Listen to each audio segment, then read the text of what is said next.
오늘 우리에게 주신 말씀 창세기 6장 9절부터 12절 말씀까지 보겠습니다.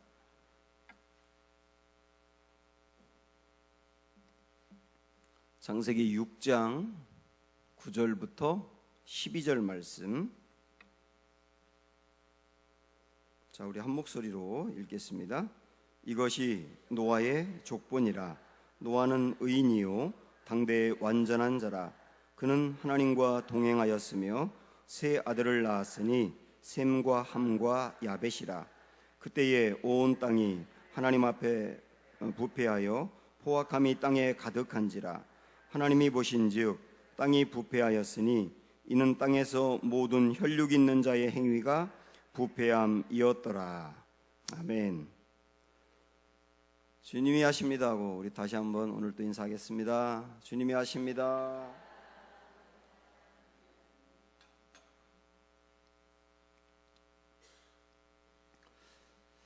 독야청청이라는 말 우리 옛날 학교 다닐 때 배웠죠. 그 사육신 중에 한 명이었던 성상문이 수양대군이 단종을 죽이고 나를 따르라 할 때 그때 이제 시조 하나로 자기의 마음을 표현했던 거잖아요. 이 몸이 죽어가서 무엇이 될꼬 하니 복내산 제일봉에 낙낙장송 되었다가 백설이 망공곤할제 독야 청청하리라. 나 혼자라도 푸르름을 유지하겠다, 절개를 지키겠다, 그렇게 주장했던 거 아닙니까? 이 독야청청, 노아가 바로 그 독야청청의 신앙을 가진 사람이었습니다. 사실 사람들은 다 환경의 영향을 받게 돼 있거든요. 누구나 내 주변에 내가 어울리는 사람이라든지 나의 가족이라든지 그런 사람들이 부패하게 되면 덩달아 부패하게 돼 있어요. 그런데 그 중심을 지킨 사람이 노아였습니다. 이때 당시에 이 노아 당시에 사람들이 어떠했는지 11절 12절을 한번 먼저 보십시오. 시작. 그때에 온 땅이 하나님 앞에 부패하여 포악함이 땅에 가득한지라. 하나님이 보신즉 땅이 부패하였으니 이는 땅에서 모든 혈육 있는 자의 행위가 부패함이었더라. 자, 여기 이때 당시에 사람들의 모습을 부패했다 이렇게 표현하고 있는데요, 두 절에 걸쳐서 세 번의 부패하다는 말이 나옵니다. 근데 제가 이 말씀을 쭉 이렇게 연구를 하다 보니까 이 부패하다라고 하는, 부패라고 하는 말이 히브리어로 쏴핫이라는 말이거든요. 쏴핫, 그런 말인데 이 쏴핫이라는 말이 13절에 또 나오더라고요. 어떤 단어가 한번 쏴핫일까 한번 생각하면서 13절 읽어보시겠습니까? 시작. 하나님이 노아에게 이르시되 모든 혈육 있는 자의 포악함이 땅에 가득하므로 그 끝날이 내 앞에 이르렀으니 내가 그들을 땅과 함께 멸하리라. 이 13절에 있는 말씀 중에 쏴핫이라는 단어가 어떤 걸까요? 다 그럴 줄 알았어요. 포악이라고 생각할 줄 알았는데 포악이 쏴핫이 아니고 맨 끝에 있는 멸한다는 말이 쏴핫이에요. 그러니까 부패라고 하는 말과 멸한다는 말이 히브리어는 똑같다는 겁니다. 가만히 생각을 하니까 이런 결론이 생기더라고요. 아, 부패하면 망한다, 부패하면 멸한다, 부패한 이들을 하나님이 멸한다. 그리고 사회도 그렇고 개인도 그렇고 어느 조직이든지 부패하면 결국 망한다. 이것을 보여주는 게 아닌가 하는 생각이 들었어요. 이때 당시에 사람들이 다 부패했습니다. 하여튼 땅에 있는 모든 혈육 있는 자는 다 부패했다고 나오니까요. 그런데 그러한 환경 속에 살고 있는 노아가 어떠했는지 9절부터 한번 보실까요? 9절 시작.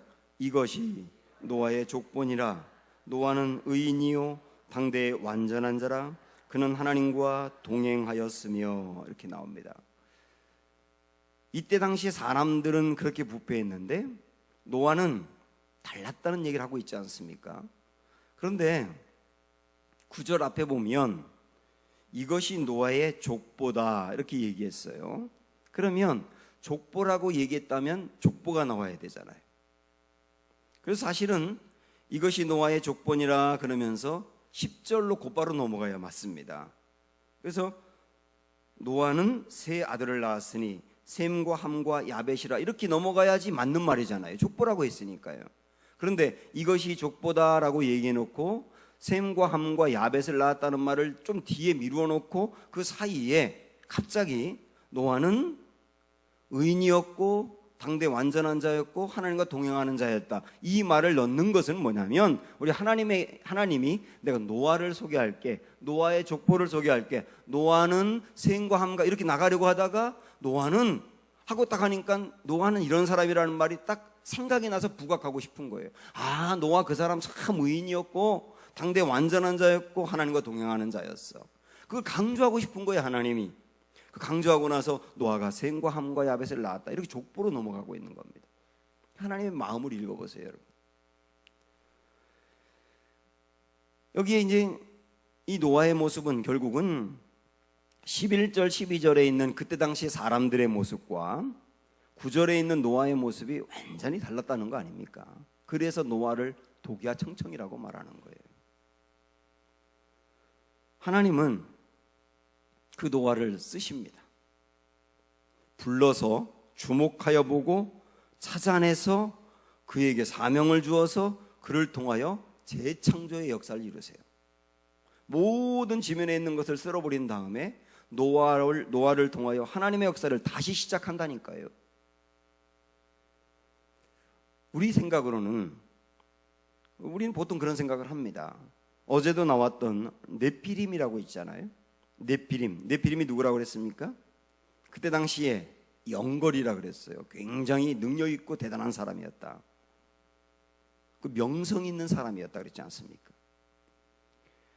그럼 우리는 다 생각을 하기를 영걸이고 명성이 있는 네피림을 쓴다고 생각을 해요, 하나님이.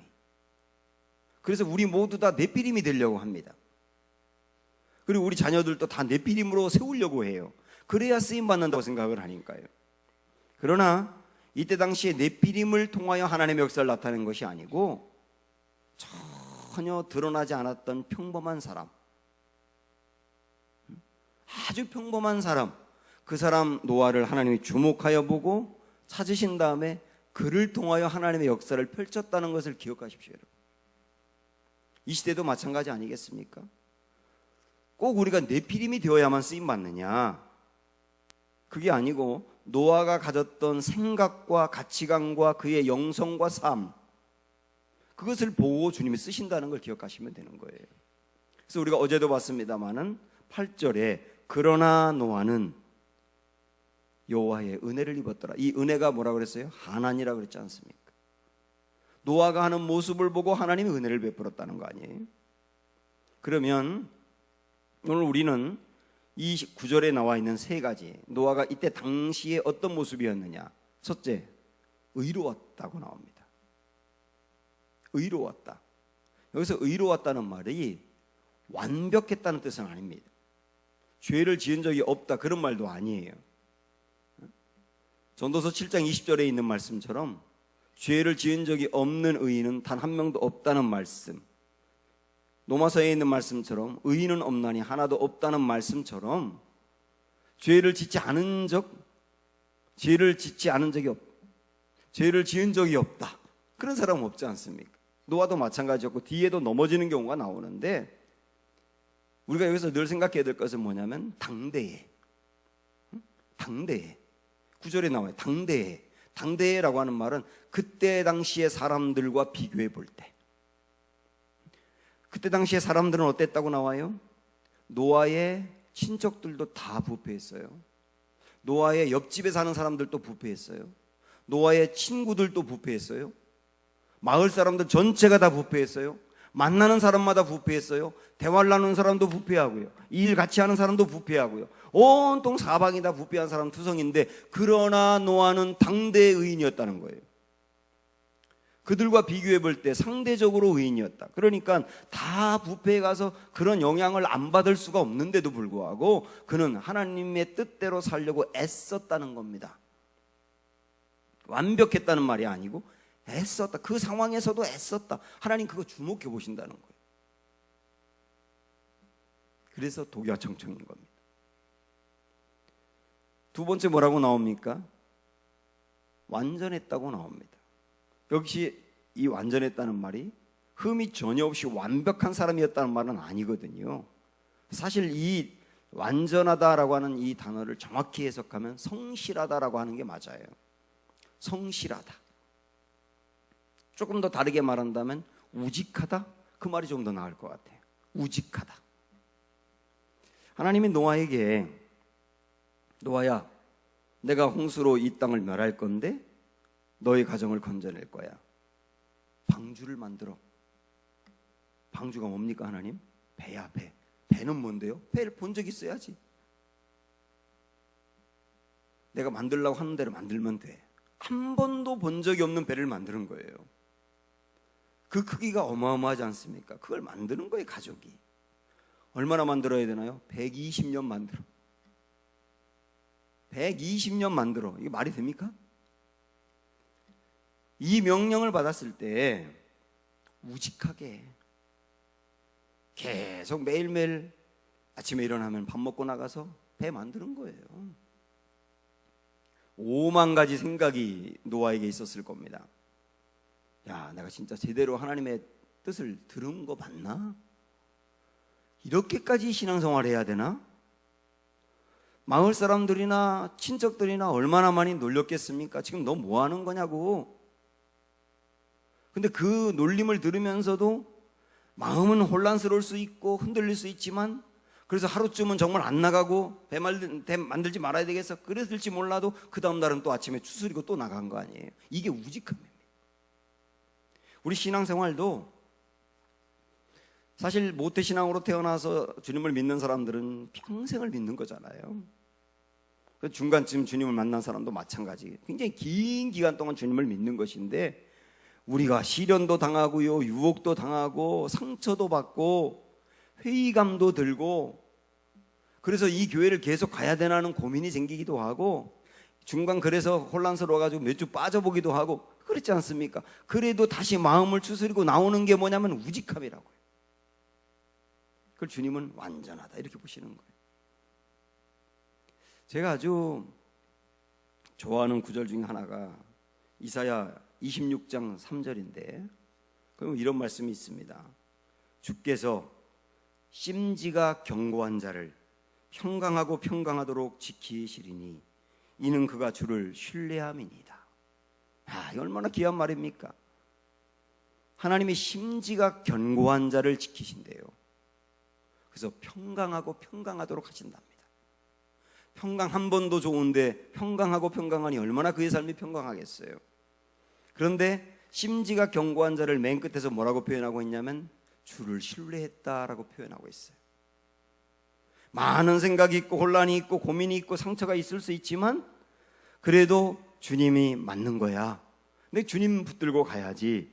그렇게 주님을 신뢰하면서 묵묵히 우직하게 따르는 것을 심지가 견고하다라고 표현하고 있습니다. 그것을 오늘 말씀으로 바꾼다면 우직하다, 완전하다 이렇게 말할 수 있겠지요. 완벽한 것은 아니지만 당대의 다른 사람에 비해서 그렇게 우직했던 노아, 독야청청입니다. 우리 모두가 그렇게 되시기를 축복합니다. 그리고 세 번째는 하나님과 동행했다 이렇게 나오지 않습니까? 하나님과 동행했다, 하나님과 친밀하게 교제했다 그 말인데요, 우리가 주일날 보았습니다마는 에녹이 300년 동안 하나님과 동행했다 그렇게 나와 있잖아요. 사실 에녹에 대한 기록은 그게 전부입니다. 하나님과 300년 동안 동행했다. 에녹은 뭐 굉장하게 많은 게 기록되지 않아요. 그가 모세처럼 나라를 그 억압에서 민족들을 해방시켰다든지, 여호수아처럼 나라를 세웠다든지, 다윗처럼 나라를 굉장히 부강하게 했다든지, 아브라함처럼 뭐 믿음의 조상이 되었다든지, 요셉처럼 그 험악한 고난을 다 이겨내고 승리했다든지 뭐 그런 사람은 아니에요. 그런데 그냥 여호와와 동행했다고 나옵니다. 근데 히브리서 11장을 보면 이 에녹은 아브라함이라든지 노아라든지 다윗 이런 사람들과 어깨를 나란히 하고 있어요. 그를 똑같이 믿음의 용사로 보고 있어요. 여호와와 동행하는 거, 이게 그렇게 중요하구나 하는 걸 알 수 있는 겁니다. 그래서 우리가 생각하는 것보다 하나님은 하나님과 동행하는 사람을 굉장히 귀히 여기세요. 그래서 에녹에 대한 말씀이 이제 히브리서 11장 5절에 나오는데 여러분 그 말씀 한번 찾아가 볼까요? 히브리서 11장 5절 말씀.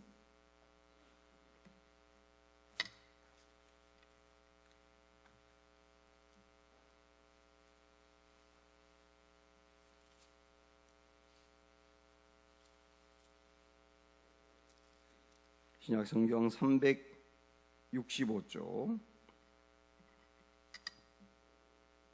5절 시작. 믿음으로 에녹은 죽음을 보지 않고 옮겨졌으니 하나님이 그를 옮기심으로 다시 보이지 아니하였느니라.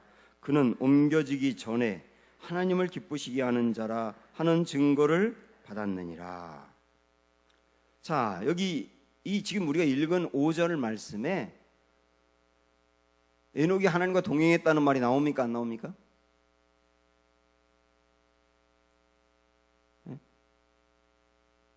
5절에 하나님과 동행했다는 말이 나와요? 안 나와요? 안 나와요. 근데 창세기 말씀 보면 그의 특징을 하나님과 동행한 것으로 얘기하고 있지 않습니까?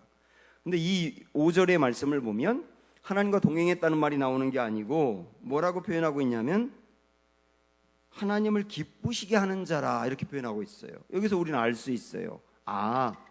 하나님과 동행하는 자가 하나님을 기쁘시게 하는 자구나 하는 것을 알 수가 있는 겁니다. 하나님은 하나님과 가까이 하기를 좋아하고 시간을 내어서 주님 앞에 임재 앞에 서 있고 말씀을 묵상하며 기도하며 주님과 친밀해지기 위해서 애쓰는 사람을 볼 때 뭐라고 생각하시느냐면 하나님을 기쁘게 하는 자다라고 생각을 하시는 거예요. 그래서 에녹을 그의 인생을 한 줄로 요약하라 그러면 하나님과 동행한 자이지만 또 다르게 요약하라 그러면 뭐라고 할 수 있어요? 하나님을 기쁘시게 한 자. 동행하는 게 기쁘시게 하는 거구나. 그런 걸 알 수가 있는 겁니다. 오늘 우리도 마음에 하나님을 기쁘시게 하는 자가 되기를 소원하는 은혜가 있기를 축복합니다. 얼마나 좋습니까? 하나님을 기쁘시게 하는 자가 된다면 얼마나 좋겠어요. 그런데 하나님과 동행하는 자를 하나님이 기쁘시게 여긴다고요. 우리가 나중에 우리 인생을 마감하고 어쩌면 장례식 날 그 사람의 인생을 한 줄로 요약하라고 한다면 뭐라고 할 수 있을까? 이런 생각을 해보시죠, 여러분. 나의 인생을 평생의 인생을 한 줄로 요약하라면 뭐라고 할 수 있을까? 나의 가족과 내 주변의 교인들은 뭐라고 할 수 있을까? 그때 우리 인생에 한 줄로 요약할 때 하나님을 기쁘시게 하는 자라고 한다면 얼마나 좋겠어요. 근데 그 사람의 인생 한 줄로 요약하라 그러면 먹고 마시고 장가들고 시집가고 이것으로 끝났다라고 한다면 심각하지 않습니까? 만약에 말입니다. 주일날도 우리가 봤습니다마는 먹고 마시고 장가들고 시집가고 그런 인생을 살고 내 자녀를 잘 양육했다라고 한다면 죄송한 말씀이지만 동물들이 뭐라고 말하냐면 나하고 다를 게 없네라고 해요. 잘 생각해보면 나하고 별로 다를 게 없네.